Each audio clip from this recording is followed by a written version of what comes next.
Today I've got a review of the Samsung Galaxy Tab A 10.1. I purchased this for $299. I'll put a link in the description below if you'd like to check out the current price or purchase it.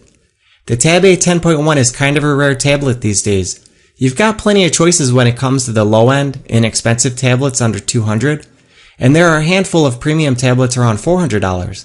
But if you're looking for something in the middle with a 10-inch screen and don't want to spend $400, the Galaxy Tab A is a mid-range tablet with higher-end specs and a better screen than what you'll find in most budget tabs. This year's Tab A is available in black or white and is now sporting a 10.1-inch screen with a 16:10 aspect ratio instead of 4:3 aspect ratio that could be found on last year's Tab A 9.7 and the more expensive Galaxy S2.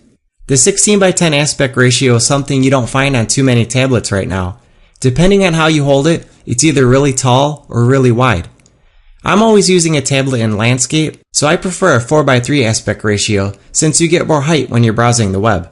But on the other hand, 16:10 is much better for watching video. That extra width really gives you a larger picture. Screen resolution gets an upgrade from last year's model, coming in at 1920 by 1200, which is 224 pixels per inch.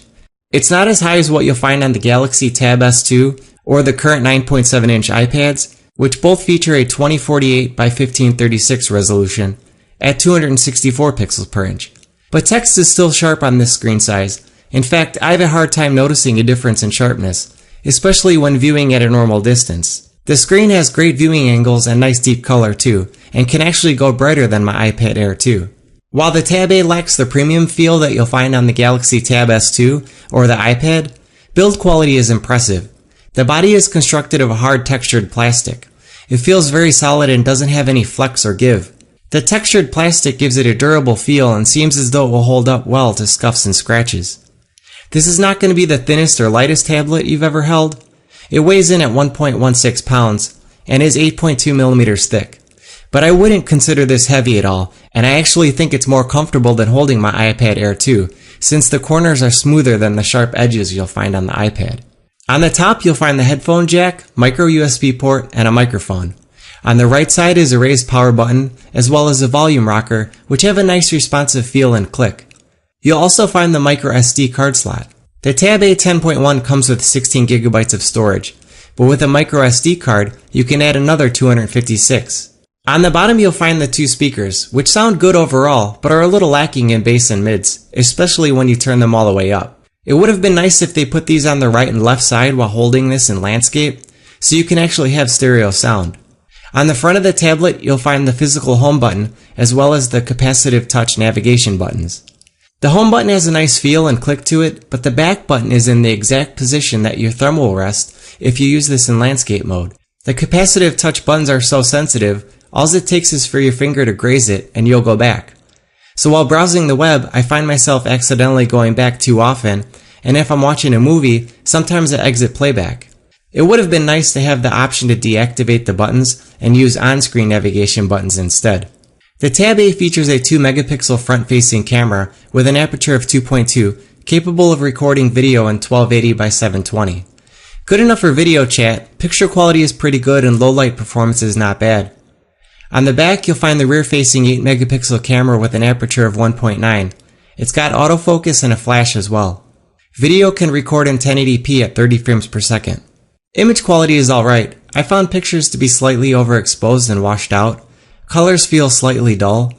But the autofocus is pretty quick and the camera works well in low light. The Tab A is powered by an Exynos 7870 octa-core 1.6 GHz processor with 2 GB of RAM. I would have liked to see 3 GB of RAM here, but you'll have to step up to the Galaxy S2 to get that. Performance is still very good overall. It's currently running Android 6.0 Marshmallow with the Samsung TouchWiz interface. The TouchWiz interface is close to stock Android. Samsung didn't change too much here. It's still clean and simple. You'll also find some nice multitasking features here. Holding down the Recent button will allow you to select two apps to run side by side, so you could watch YouTube in one window and browse the web in the other. You can also adjust the size of each window by dragging the center dot left or right. And you could even run an app in its own window, which you can resize and move. You'll get a handful of Microsoft apps here, and there's Flipboard app integration, so you just have to swipe over from the home screen to bring it up. It works well as a news app, and you could easily subscribe to a ton of content. And if you want to disable Flipboard, you can just press and hold on the home screen to toggle it off. Performance is pretty solid overall. The OS is smooth and responsive. Web browsing is not as fast as what you'll find on the Galaxy S2. Web pages hesitate just a second before loading. But browsing is fast otherwise, and navigating pages is smooth. My experience with gaming has also been positive. This won't be your first choice if you're looking for a gaming tablet, but the Tab A didn't struggle in any of the games I tested, including some 3D games. Battery life is rated at a respectable 13 hours. I was able to get 3 or 4 days of use between charges, and it held its charge nicely if I left it on standby for a few days. The Tab A doesn't feature any sort of rapid charging though, so charging a completely drained battery takes around 5 hours. There are also some nice power saving features, including a power saving and ultra power saving mode, which will limit app background usage. A handy feature if you find yourself in a jam without a charger. So if you're interested in a 10-inch tablet and are not looking to spend $400 on an iPad Air 2 or a Galaxy Tab S2, the Tab A 10.1 delivers solid performance, impressive build quality, and has a great looking screen. Let me know what you guys think in the comments below, and if you liked the video, please hit that like button and please subscribe for more content. Thanks for watching.